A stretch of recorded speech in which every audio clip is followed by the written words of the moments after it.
So I'm curious, this is something I was wanting to ask. How do you guys feel about all the FE being laid upon you? And in general, like, how do you feel about FE in general? Like, when it's used on you? I'm not trying to be mean here. It really doesn't do much for me. Like, and again, I'm married to an FE dominant, but like when people compliment me, it's just like, it's like weird. It's like, all right, like, I self-evaluate. So to me, being evaluated by other people doesn't, I guess it's appreciated, and I'm not going to ever be mean to them or being like, I don't care. It's just like,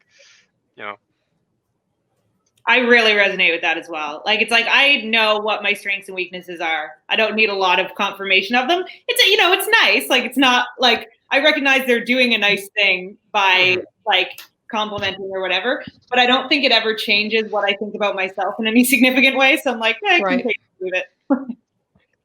Yeah, I mean, it feels like a burden, if I'm being honest, but like, because reciprocating, I mean, you don't, it's like you learn how to go through the motions, you know what I mean? But it's like, it's just not, it doesn't feel authentic to me. Like it's one of those things where it's hard to get, you have to learn, or at least I had to learn these things like, hey, it's my birthday, happy birthday, thanks. You know what I mean? But then it's someone else's birthday and they're like, you didn't say happy birthday. And I'm like, I feel bad about it, like I do feel bad because, and sometimes I know I should wish this person happy birthday, but like, sometimes I'm just like, I don't feel like it, just being totally honest. Yeah. I have it's not great. I mean, I feel, I don't have a great relationship with FE. We don't expect those things from other people, so it can get easy for us to get like, complacent and remember that most people expect those types of things from us. Like, I think it takes a long time for INTJs to learn that like people don't like think like we do, because sometimes things seem it's so like it's so obvious because it's what you live every day. But when you're an oddball type, I'm sure other people feel that way too. But like when you're sort of oddballs, like all of us, it's like, you have to learn that. Yeah.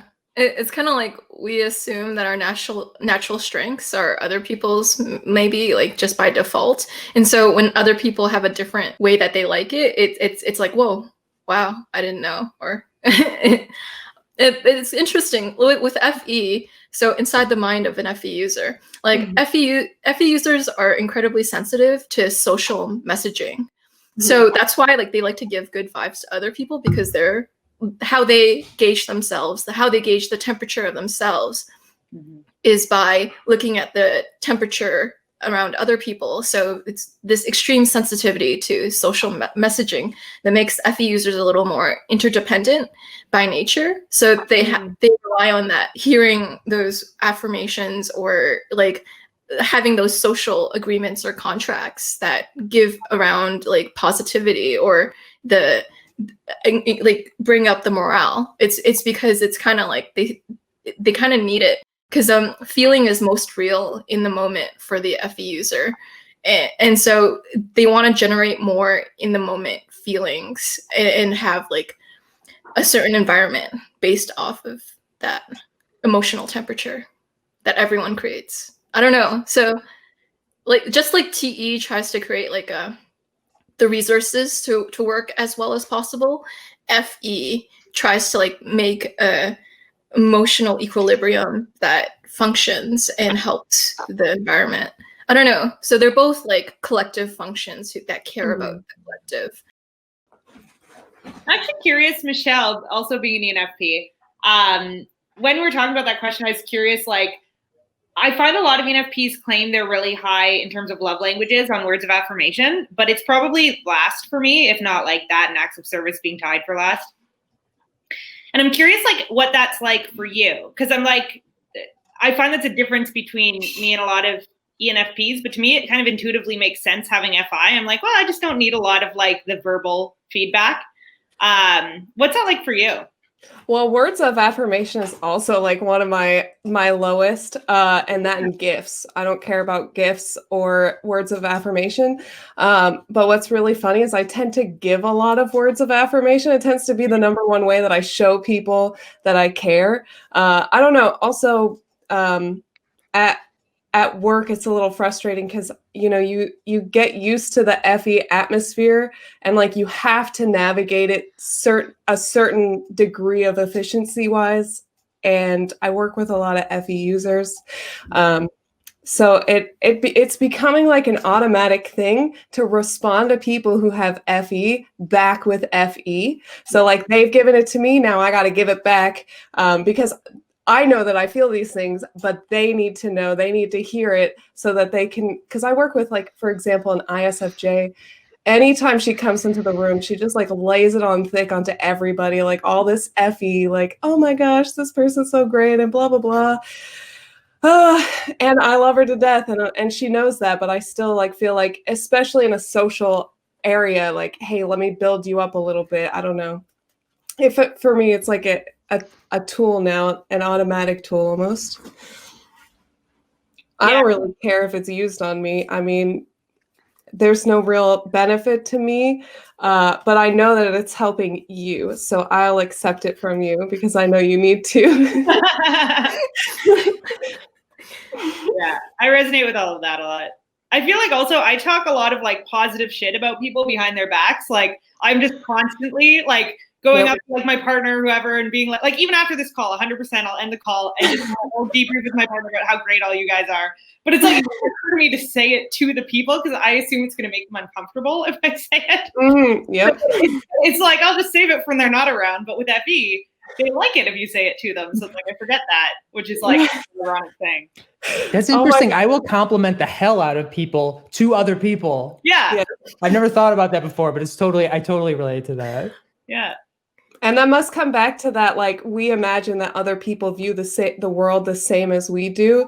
I think the FETI divide has been something that I've only really started to understand in the last, like, 2 to 3 years. Before that, I was just like, oh, they're extroverted feelers, whatever. They just cry more.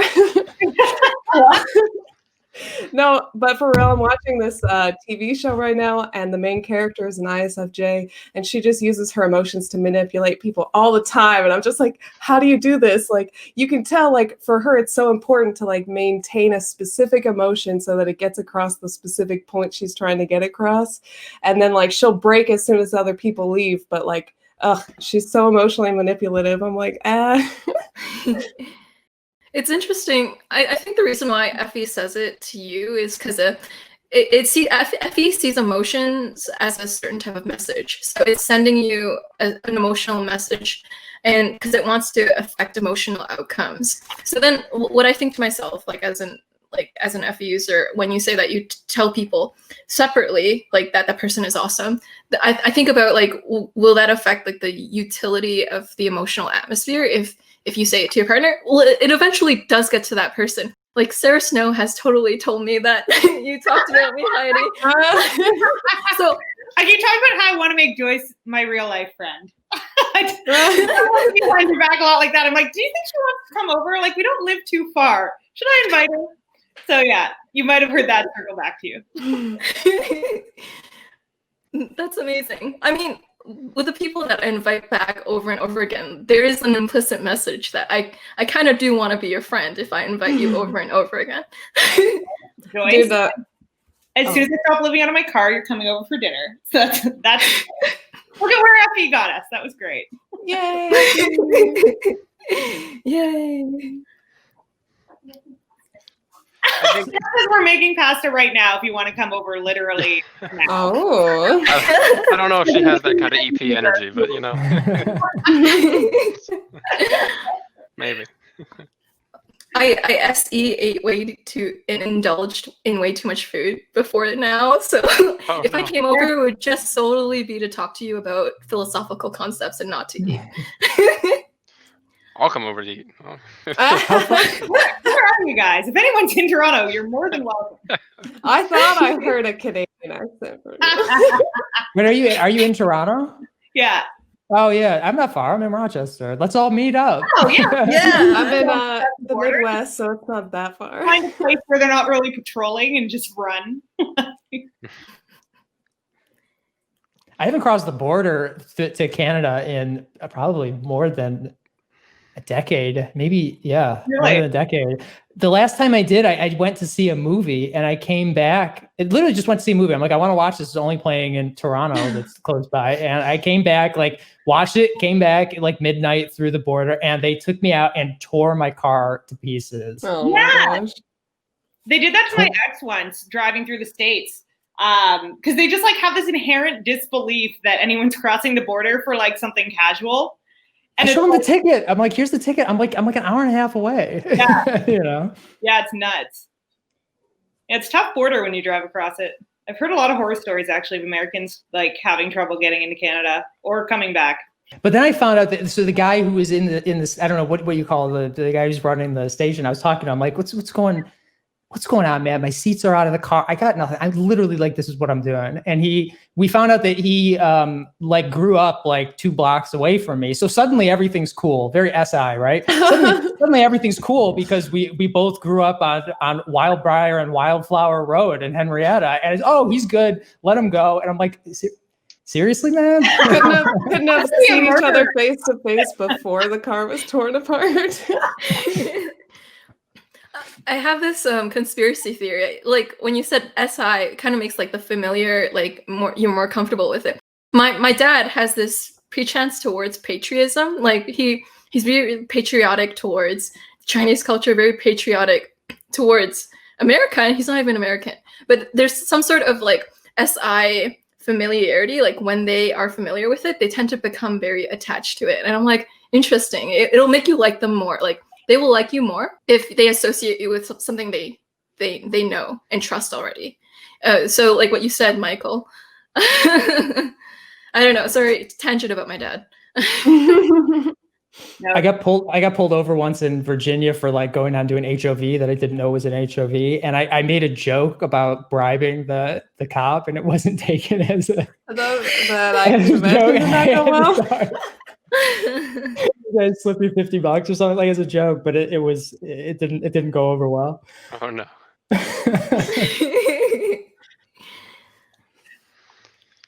What were we talking about? Before that, we were talking about FE compliments. Right. the visible disgust. A skill I've learned that's really important over like the past 5 years of my life is I don't do like the FE thing, but I will now go out of my way to tell someone that I appreciate the effort they put in towards something if it helps me. I don't compliment, but I will now make sure that I let people know that I appreciate what they've done. And that, to me, the way I communicate with people is it's almost like diplomatic in nature. To me, it's not about like the feeling aspect. It's like I want to make sure that we're on good terms diplomatically and we can talk to each other and be good. And if I make sure that these people know that I appreciate them, then they're more likely to give me the same, well, not give me the same in return, but, you know, want to continue to work with me or want to continue to converse with me. So. I think I handle a lot of my more like the further distance relationships very similarly to that. When somebody gets closer, then emotion is like absolutely like 90% of what's going on. But with like people at work and stuff, it definitely, I treat it exactly the same. Like I just need us to maintain our certain level so we can have these conversations and we can get what we need to get done. And like, you know, I have to do the same. My TJ friend says that too. Like I go to work and I try to maintain a certain level of stability or like diplomacy, but it's not like a FE getting along. I don't need that. I just need us to not kill each other. You know what my ISTJ coworker does every single day? This is like his FE, I guess. He will say good morning in Skype to absolutely everybody. It's the same every single day. It's good morning with a period. Every day he sends it to everybody. Whether I'm working or not, like it doesn't matter. It's just like part of his routine. Like he probably just goes down his contact list and just says good morning to everyone. I have an ISTJ friend who literally for years, probably going on 5 years now, every single day, he's got a list of people every morning. He sends a meme and he says good morning. Oh my gosh, single day. And I gotta like long press it, hit the thumbs up or the ha, you know what I mean? And that's the routine. Yep. Perfect INTJ, ISTJ relationship. Oh. I actually like ISTJs. I think they're one of the types that, despite what people say about them, I get along really naturally with them, because as introverted perceiving dominants, they also tend to be very good like listeners and very receptive. And even if the NI-SI clashes a little bit, we can get along with the TE application of the differences in those two things. I like ISTJs. You guys both have dry humor. Yeah. So it's great. Sardonic types. Yeah, I've clashed with, I mean, in like work relationships, I probably clashed with ESTPs and ESTJs the most. I can see that. Like when something's not, you know, clicking, then it can get ugly with, I find, those two types. And there are plenty of ESTJs and ESTPs that I love, but like when things go awry. If there's one type that I wouldn't want to like work alongside, it would probably be ESTJs personally. And it's just because that's like the one type in work that it's hard to get them to meet me in the middle ground consistently. Even if you like try, they tend to be quite pushy. And I understand it, because, you know, they've got that TE logic going on. They've got that SI, I know it's going to work. And if you try and give them an alternative to that, it's like, no, we're doing it my way. They don't want to innovate, and they can be pretty pushy about like, you know, I will accommodate all your needs so long as it fits this this framework that I've already created. Like this ESTJ at my work, he came in one year, like our companies merged, and so he came from the other company, and he started coming to like all of the different clients and saying, all right, here's this thing that we have to do now that you're like part of our company, and you have to fill it out, but just tell me what you need on it, I will put it on there. It like almost nobody liked it, but when he first brought the idea to me, I was like, yes, this is great, it's going to help so many things. Then my ESTP boss took one look at it and said, this is a terrible idea, this is not going to work. And I think you guys can guess who was right. It's actually funny because it's like, I think the type that I clash with most in work environments, and this is not all who I clash with the most in life environments, but is other ENFPs. Because it's like, we both have such intense creative vision. So like, there's been a couple times where I've had to work on not have to, like I chose to, and then realized it was a disaster. But like, I've worked on creative projects with ENFPs where we just don't get anywhere ever. And it's like, these are people who I will go out with after work and like have a bunch of drinks, and we'll have a great time, and we'll be lifelong friends. And then as soon as we're doing work together, it's just chaos. And it's like, it's fine if there's kind of the TE stuff is laid out ahead of time, then it works great. But it's like, if we're kind of asked to use our NE together and then like create the TE boundaries around it, I find it just drags on for like I've had a project that should have taken like a month go on for a year because they just had me and could not get there. And it's like any other type, it's almost like as long, like even with like ISTJs, I find we work in completely opposite ways, but as long as everything's kind of laid out clearly, we can make it work. But I find the types that are more similar to me are sometimes the ones where it's like we just get so lost in the weeds and can never come out of them. And on the opposite side of that, with like INTJs, for me, it's like if I ever wanted to do something with another INTJ, which I haven't done often because it's not like we come together to work together very often. But on the rare occasion, it's often this thing where like, all right, we're going to do this thing and we'll knock it out in like 1 week. And then an NE Dom will walk up and be like, hey, this could have been better. And we're both just sitting there like, wait a second.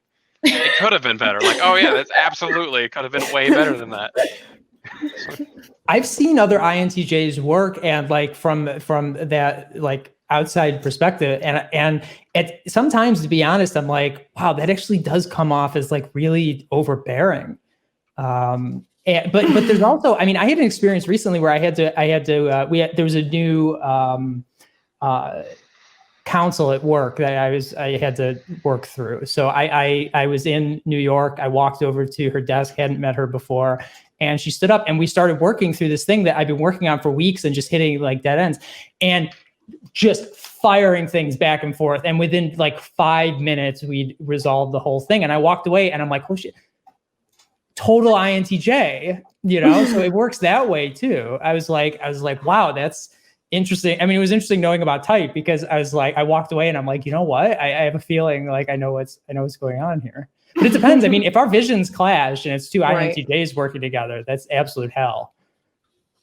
Yeah, I think that's really it. Like if you're aligned, and this is the same with me with other ENFPs, like if we're aligned on the vision, it's magic. Like it's wonderful. But if we're not, it's chaos. So it's like, I think when you're dominant perceivers, that's where it needs to be either like you're working towards the same thing, the same TE goal, and it's great. Or if your TE goals are fighting each other, it's just like a never ending hellhole. I mean, not to snipe at anybody in the audience like unnecessarily, but I've met some libertarian INTJs that I absolutely felt like we would end up like burning the house down if we were thrown together.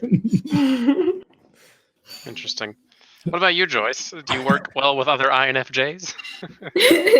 Well, everyone tests as an INFJ. Everyone's an INFJ. When I went to this arcade with my friends, and they all took the MBTI, like 16 personalities, all of them got INFJ there. There are probably 10 of them. And I'm like, okay, statistically, this is highly improbable. I'm like, but I guess with INFJs that I've worked with, we're kind of like very agreeable. So what happens is it's easier to work something out. But what can be hard is creating a TE way of doing it. Sometimes I can be redundant with resources, and the INFJ won't catch it because they're busy saying, I agree, or like, that's a great idea, that they forget to recheck the resources to make sure that it's all on track. So there's a lot of like holes in how we do things, but it's a very nice atmosphere. It's just it's very nice in there. It's interesting about INFJs in the community because yes, everybody does type out as INFJ, it seems like, but at the same time, like INFJs are particularly drawn to this. So there's going to be a disproportionate number of INTJ. Yeah, I think so too. Yeah. So an interesting kind of like case study of it is I totally agree with that. I think INJs are so drawn to typology. So as soon as someone's like in the typology community and they're active and they're like, I'm an INFJ, like I'm hard pressed to question them because I'm like, you're obviously here because you're interested in doing the research. But I do find, so I was traveling with this community, this like nomadic community for a couple of years, and they had everyone take 16 personalities like before entering the community. So I convinced the guy who runs it to like give me everyone's results. So I could like, after living with them for a month at a time, like kind of cross-reference how often people were typing correctly. And we had probably like every month there'd be like 20 new people, and at least like, 5 to 10 of them would test INFJ. I don't think I met a single one in 2 years. Oh, wow. Seemed like an INFJ. Same with ENFP. The other half were all testing ENFP. They were all ESFP. So I think 16 personalities in particular is just notorious for giving the wrong results.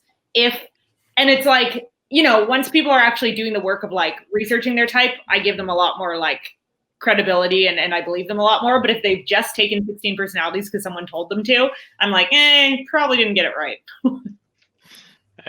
They are a business. It wouldn't surprise me if they were like, intuitives are rarer types. Buy our personality profiles because you're a rare type.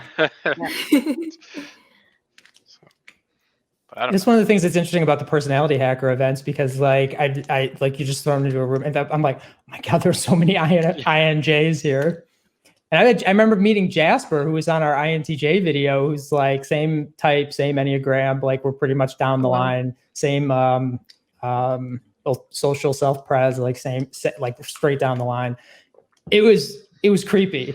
It was creepy because we've lived entirely different lives. Like our lifestyle, like our actual experience has been like remarkably different, but like we were just, it was like immediate mind meld. And I think we kind of avoided each other for the first couple days too. Eventually, it was an ENFP who like brought us like together. Oh my gosh, yes. I just realized. Yeah, it really is weird, eh? Like you think that especially because I'm like, I've met a lot of ENFPs online who I'm like, super cool people, but I don't relate to them like that hard. And then every once in a while, there's like someone, actually like right now I have a client I'm coaching who I'm like, you are so much like me. It's scary. Like it freaks me out a bit. every once in a while, it just kind of aligns like that, where it's like your Myers-Briggs type, your Enneagram type, your instincts, like everything is just kind of so cohesive. It reminds me of this site that came out years ago that I don't think went anywhere, but it was basically trying to connect people around the world who are the most like each other. And I think the site didn't, like, I never really saw it go anywhere, so I don't think it achieved its mission. But that's kind of what Typology is trying to do. Like, it's like you can narrow it down that hard, and it does get creepy. Yeah, I totally get that feeling. There's a YouTuber called Soloette. She's an INFJ, and she reminds me of me way too much, too close to home. It's very comfortable. Like, it's like someone took a clone machine, like copied you, and then like it's your brain and a person with a different ethnicity. It's so weird. Yeah. Do you guys, Michelle and Chris, have you found someone who's strangely similar to you? Maybe.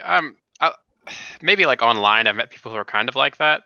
I differ from a lot of INTJs that I know in that I tend to have almost a people focus, as I want to be a clinical psychologist. So I don't, for example, struggle with FE in the same way that I find that many of the INTJs that I know do, because I've worked so hard on like being presentable and being able to have those types of conversations with people, and I want to be able to work with people one-on-one. So I haven't met too many people, or at least INTJs, who meet me in that terms, but I've certainly met people who were like similar enough that I was being like, oh yeah, we're pretty close, you know. But I don't know if I've found anyone exactly the same as me either, but I've definitely had conversations with people where they explain their thought process, or I watch them go through an external thought process, because we do that a lot. And I can relate to those moments. I don't know if I've ever found somebody that's 100% like reminds me of myself. that's exactly how I feel. It's just like when we were having the interview earlier, there was times where Michael would talk and I'd be like, oh yeah, you know, I completely agree with that, but you know. Yeah. I've also had the experience of meeting someone and being like, oh, you're like a better version of me. Oh no. That's how I feel when I talk to ENTJs. Like, and actually, that's how I feel about ENFJs. So Oh, interesting. I'm like, you're me, but warmer.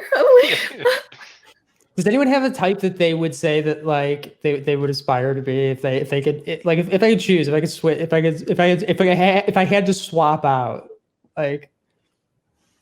Oh, I would be an ESTP in a second. I was gonna say the same. Like, I've never met one who's not just having, okay, that's not fair. Like, they have challenges, whatever. But it's like their experience of life just seems so much better than mine.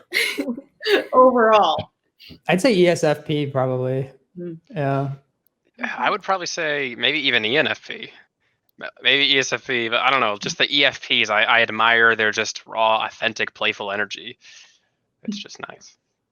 It's a pretty fun being an ENFP. Like, I can't work it too hard, but it's like, I would definitely switch it out for SE if I could. SE just seems like a dream to me. I'm like, wow, I didn't have to think about things for 100 years first. Right. Yeah. Being an IJ can be kind of stale. Like, I'm not gonna lie. Like, Yeah. Maybe I'd like to be an ISFP because they're so chill and they're so aesthetic.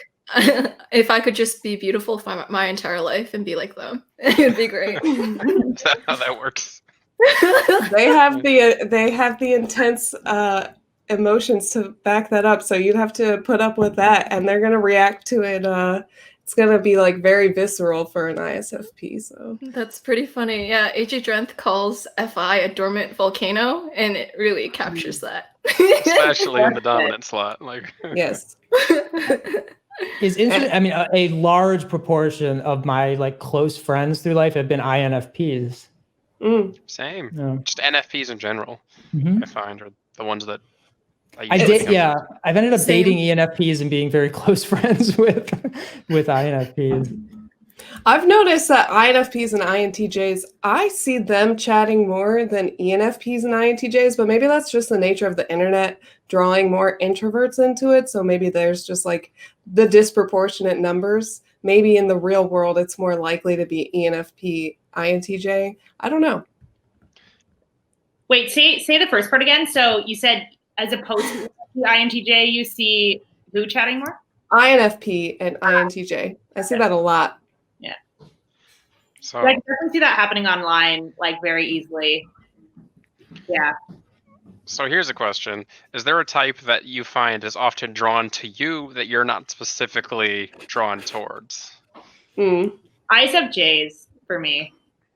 Like I find like a lot of the SF types actually in general, I feel like, not that like I don't, ESFPs, it's very two directional. Like I have a lot of ESFP friends and I find we very naturally jive, but I find SFs in general, I just kind of feel like gravitate towards me, but it's not necessarily like my ISFP partner is like just walked into the room and gave me a look.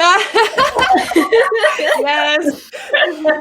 Except for you, you're the Yeah, I find I end up with a lot of kind of SFs in general around, but it's not a type that I tend to gravitate towards in the same way. But it's not a bad thing. I would say ISFP actually is the one that tends to be drawn to me that I'm not as drawn to. I mean, I enjoy them. My little sister's an ISFP, so like I love ISFP, but I'm not particularly drawn towards ISFP. I think it's partially because of like the very strong FI backed up with the strong SE. So it's just, there's something about it. It's hard for me to relate to because I can be more forgiving in the FI realm where I want to like think through other people's point of view and try to figure out which one is actually right. The ISFP is very, very quick to be like, this is wrong and this is right. And that can be kind of tiresome to engage with.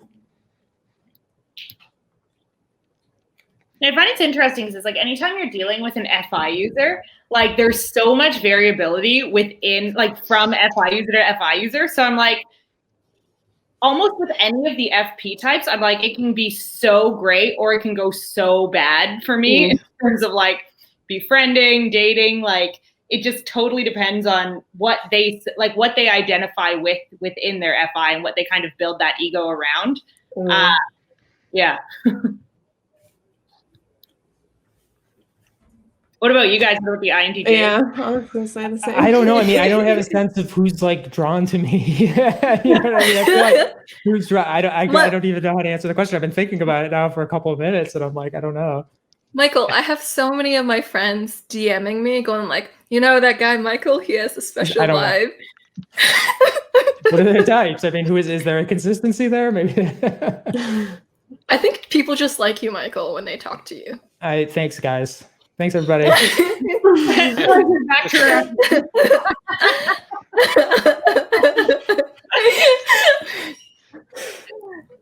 It's like, thanks for the compliments. I'm going to leave now. No. There should just be a video of people complimenting INTJs to see. Yeah. Like, oh my God. Cringe meter. It's like, please, no. Top-notch cringe content. Yeah. Top-notch. Well, I just want to say for me that there's a reason that I'm married to an ENFJ, and it's because for some reason ENFJs all my life have just like drawn to me. And as I believe Heidi kind of said it earlier, a lot of people have this stereotype with INTJs that they tend to be like kind of harsh, but I've never been like a very harsh person. So I think that's why it was very easy for me to get along with FE DOMs, as long as they weren't pushing me with the FE, like, you know, like a work setting or like a school setting or something like that. Interesting. So yeah, for me, I find the type that's most drawn to me tends to be ENFPs throughout my life. But it's not one way. But the ENFP is definitely the one who notices first that they want to be my friend. So what happens is like ENFPs, like with their extroverted perceiving, they're quick to notice maybe something that might pique their interest more than me in my own IJ box of sameness. So what happens is the initial contact is the ENFP going like, ooh, sparkly human. And I'm like, who is this person? That's how I became friends with my ENFP best friend. She's like, I would have noticed you in any crowd. And I'm like, oh, thank you. That's an interesting compliment. Right. The thing is, like, the FI comes out at times where it's not the normal place to say that. So it's like at a sleepover, we're about to go sleep. And then like, that's when the FI leaks. And it's like, oh, you know, this comment about you. And I'm like, wait, you don't tell me this when we're like awake? Yeah, now I have to sleep on this. I have to... It was quite interesting. Yeah. Just like the FI coming out at weird times. Like I definitely act like that. Like it's like I don't consciously think to like compliment people or give them like feedback on themselves, but sometimes it just like comes out. And and I'm like, well, that was, I don't know, that was when it felt like I needed to say that. Yeah. Yeah.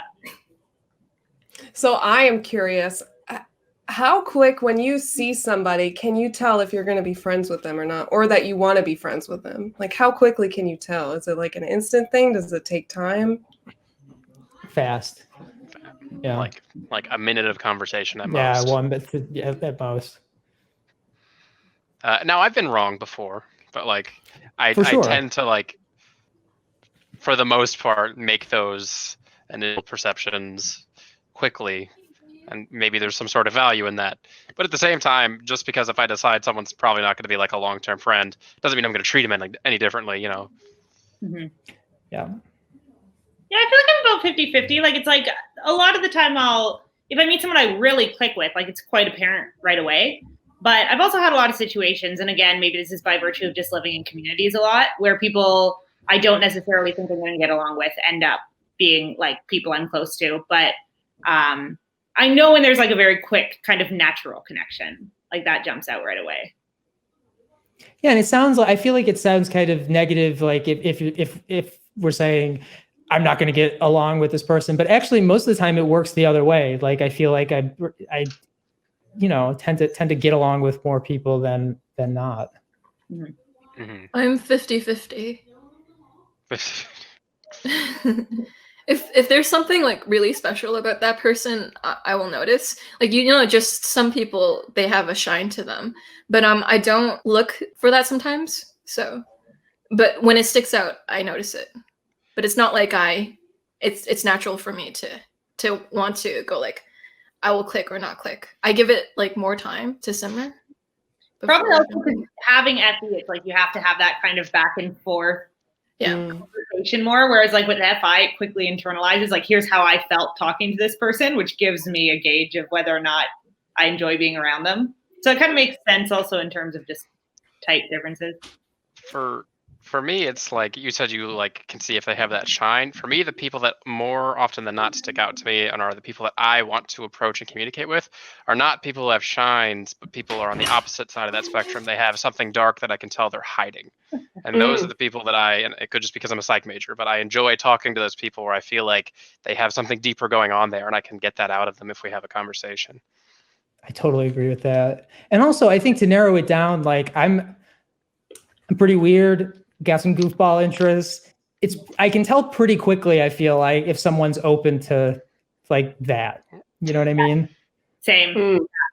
It's like if there's kind of a mutual weirdness or a shared sense of humor. Like sense of humor, because I can run with a lot of different people's types of sense of humor, but I think I have a very specific one that's almost like specific to intuitive dominantness, where it's like if someone else kind of picks up and can run with me on like either an NE or I find like INTJs for some reason tend to have the same sense of humor.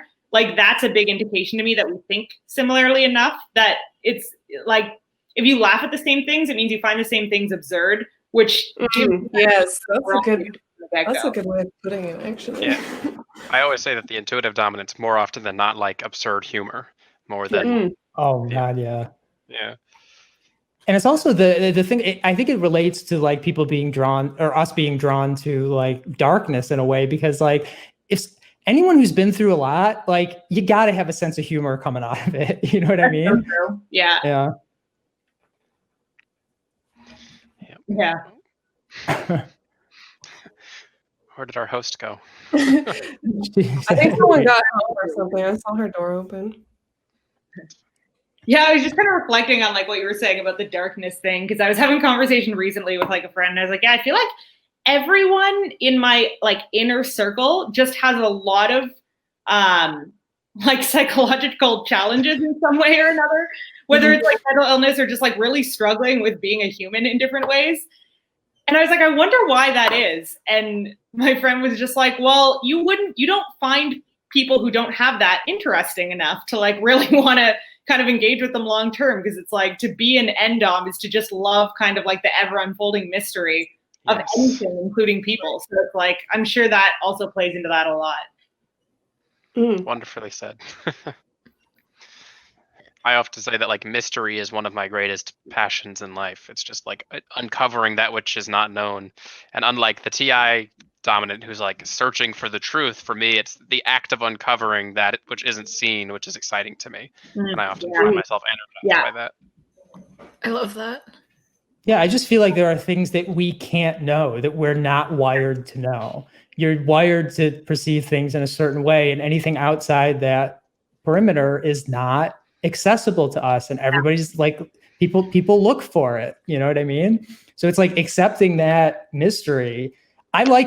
There's very little that drives me crazier than like videos on YouTube, like explainer videos, like this movie explained, or like the and it's like, just leave it open. I don't want to know what like Mulholland Drive means or something. You know what I mean? Like, it's okay to have that. I think a lot of that though is that I'm constantly up here, like finding meaning in things and trying to interpret things. So like getting a break from that too is good. Yeah, even you saying that, I'm like, I really resonate with that. And it's a very comfortable intellectual stance to just be like, okay, there are things I can't know, and that's okay. Like, it's exhausting to constantly try to almost fabricate or create a sense of meaning where it's just like, I really do believe the human mind just has limits, and there are things we're just not going to be able to understand. And it's nice to just acknowledge that and be like, okay, well, let's work with what we can. And I think that's like a TE thing too. But at the same time, I want to find those things. Like, I mean, I love a book or a movie that's just like got just ambiguous ending, and it's like, I don't want to put anything on that. You know what I mean? The Inception spinning top. The spinning top, the end of The Sopranos. I mean, whatever it is, it's like, it's leave it open. But then like, here's my 45-minute video on what the last scene of The Sopranos means, and I'm like, no, don't, just leave it open. Oh, that's funny. I don't know if I ever even thought about if I have a preference on that, and I can't really decide right now during this conversation. So. This is kind of adjacent, not like directly related, but I love just speaking to like what you like in terms of media. As an NE dominant type, I love unreliable narrators in like films or books. My favorite tactic, because I'm like, right? Gone Girl. She's the queen. Yeah. No, but it's so good because it's just like, it really fits naturally with the way that our minds naturally kind of perspective shift. Like, it's delightful. I find it just like a wonderful treat when I find out I've been lied to by the narrator the whole book. Yeah, that is really interesting. My favorite like plot device is usually when the story has some sort of like meta narrative to it that unfolds as the story goes on, which I guess you could say the unreliable narrator is like part of that category, but I don't know. Yeah. I wonder if like intuitives like that meta. Like, I had this INFP friend send me this game called Off, and it's basically like you're the main character destroying these villains. And okay, spoiler. So at the end, you actually realize you're the bad guy at the end, and that like, so I forgot, you're killing the memories of your child or something, and it's basically like killing your child, and you're walking through it. It's so dark and twisted. Wow. And so you find that out at the end because you think that you're the good guy throughout the whole thing.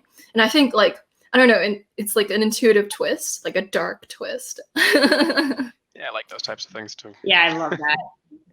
This is an unpopular opinion, but like, I hate spoiler alerts. It's like, if you can ruin something in 1 or 2 sentences, then that thing is not worth your time. I actually like spoilers. I like knowing what's going to happen ahead of time so that I can put it together. I can actually observe for those pieces while I'm watching, rather than being confused and then having it come together and having to like, I don't want to do the time to process it later. Like, I'd much rather be ready for it so I can watch and enjoy it happen. Because for me, the process is much more enjoyable than just oh wow, there's a twist. I don't care that there's a twist. I want to see how the twist happens. Exactly. I like reading the last chapter of books before reading the book. It's like I have another friend who does that. You all are criminals. I don't know. Wow. I'm not gonna like be super upset over it, but if I go in to like watch a movie and it's like a thriller or a mystery or something, I find enjoyment in trying to find out what's going on throughout the movie. To me, it's almost like a game.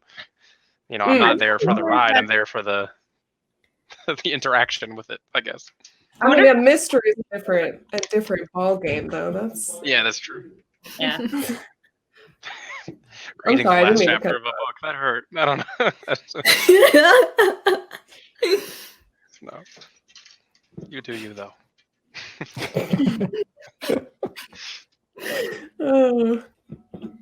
I think. Okay, so then Michael says, Thanks for hosting. Oh, yeah. Oh, do you have to leave now, Heidi? Is that a cue? Is that a random FI compliment, or is that like a cue that you have to leave? she's very frozen. Heidi froze. Heidi froze. Okay, so Michael, you were talking earlier, Michael, about how you like mysteries, and then your next few sentences are, "I love reading the last chapter of a book." And I'm like, it's not to solve the mystery. It's because I don't care about the mystery, and it's like it orients me, and it takes away that thing in the back of my mind that's saying like, where's this going? It's like, no, tell me where it's going, and then I want the thing to see the thing unfold. Oh, I know what Heidi was gonna say. She was gonna say, "I'm on my last % of battery." Oh no! I thought you had it plugged in. This is a trend with certain types on your videos. This happened during the ENFP panel too. Oh my god, did it? Yeah. Michael, that's how I treat work. Or learning. I skip to the part in the textbook. Like, give me I don't want to see it unfold. I just want to, get to the point. But when it comes to mystery and fantasy and stuff, oh no, I like that. The only thing I'd add to that is I learn in a strange way, which is like I'll go to the most high level stuff on a topic that I don't understand in order to just absorb that and then swing back to the bottom. So it's another way of looking at like the same way of approaching things. Yeah. I like that as well. I like a high overview. I don't want to have to take the time to learn something, to be honest. I'd rather just be able to know it. And sometimes I trick myself into thinking that I know things because I've read the high level overview and I'm like, I get it. I understand it. Meanwhile, the TI types are yelling at us right now. Like, how dare you? But not necessarily. I mean, just to clarify, not necessarily the high level overview, but I mean if I'm not interested in mathematics, but if I were, if I was going to go, I would want to. I pull up YouTube and watch people who do complex mathematics, and I don't understand anything that they do, but it opens up some sort of space to learn about that thing. Whereas if I start from the beginning, then I'm sort of like, where does all of this go? And maybe it's a TE, how is this applied? How does this play out in the real world? I need to see that before I understand how to take in the information to learn about something. I can relate to that. And usually when I want to learn something, it's inspired because I've seen some sort of end thing, situationally, oh, I'd like to be able to do this. So now I'm going to go learn the steps to get to that thing that I'd like to do. So now you can see how you could have that now because you have SE, so you need to be able to see it before you can really. Okay, I got you. That's so cool.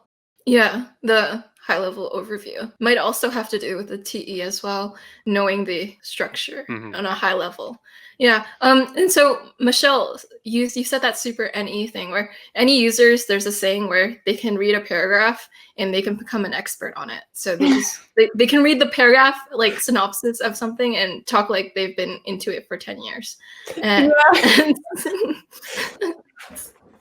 Well, I think that it's because we have we're very into our TE, so absorbing that information quickly and being able to show off the information that we got is kind of an enjoyable thing for us to do. It's kind of the thing that we can show off.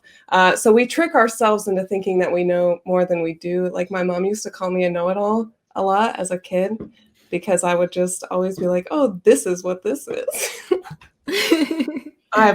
I've not studied it at all. I just read a sentence somewhere and I was like, yes, I understand it. It's easy to kind of, for the intuitive dominants, to generalize out from like a single piece of knowledge that we've read. Like, oh, I've read this like paragraph or two on the topic. I can see where the things came together to make this. Exactly.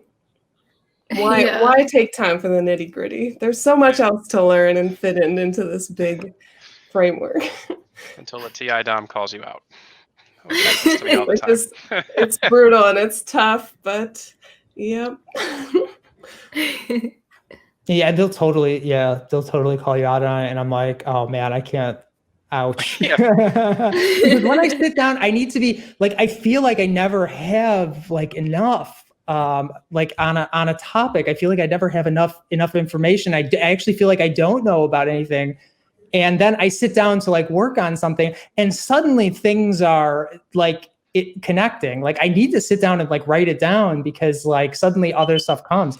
We're sorting it out in my head. There's a lot that goes on passively in the background. But if I'm like trying to like call it forth, I don't have that random access memory that TI has. You know, I don't have it.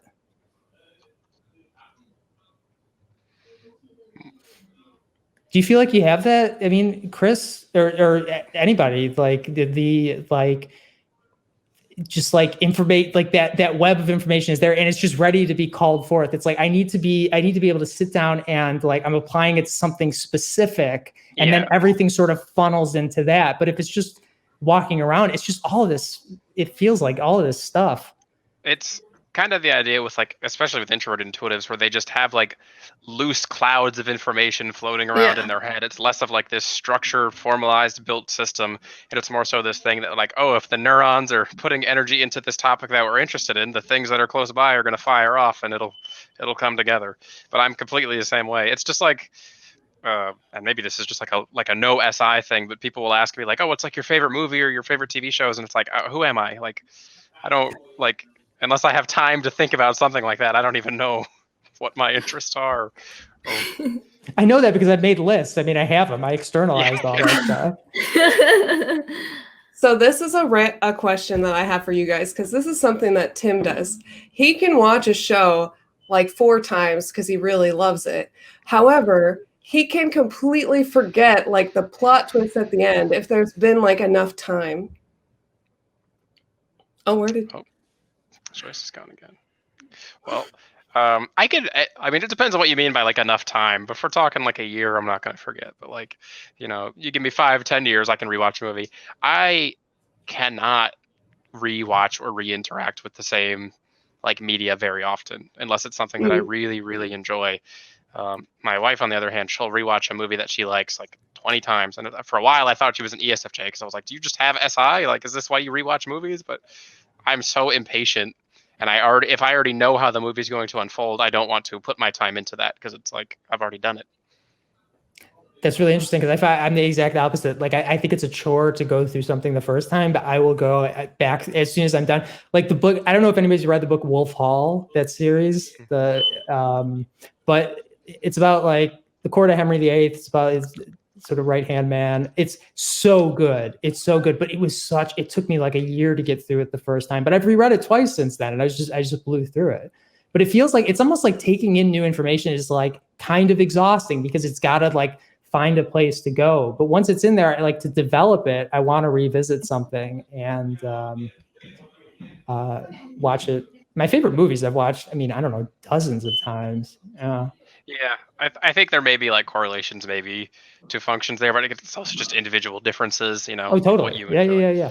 Because, you know, like the idea of rewatching a movie can be, why are you rewatching it? Is it an emotional thing for you? Is it a comfort thing for you? Like, do you want to see this specific thing that you enjoy?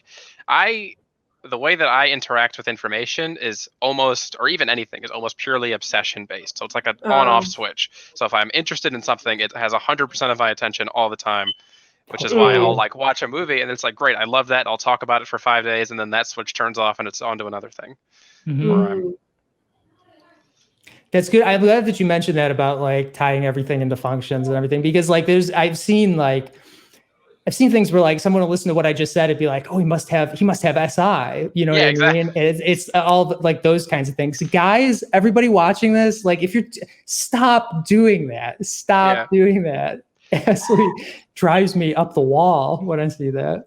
I thought for the longest time my wife might be an ESFJ, and I was like, no, everything points in the opposite direction. She just has SI habits, and your habits can exist outside of your cognition.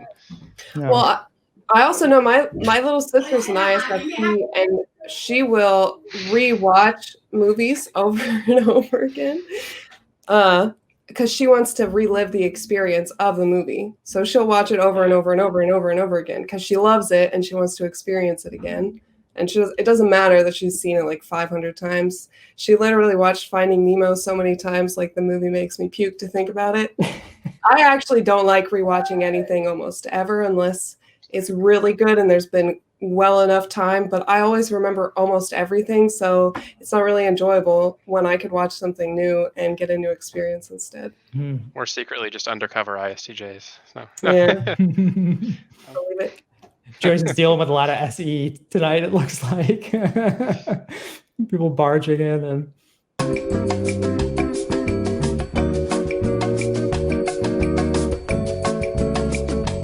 Thank you guys for just hanging out. It was cool. It was chill. Yeah, it was really fun. It was good talking to you guys. Nice conversation. Good talk. Feel free to invite me back anytime. I always have nothing to do. So good to know. When you run your business from home, you just kind of schedule things around that, you know. Yeah. All right. It's always nice to talk. All right. Take it easy. Thanks, guys. Everyone. Thanks, Joyce.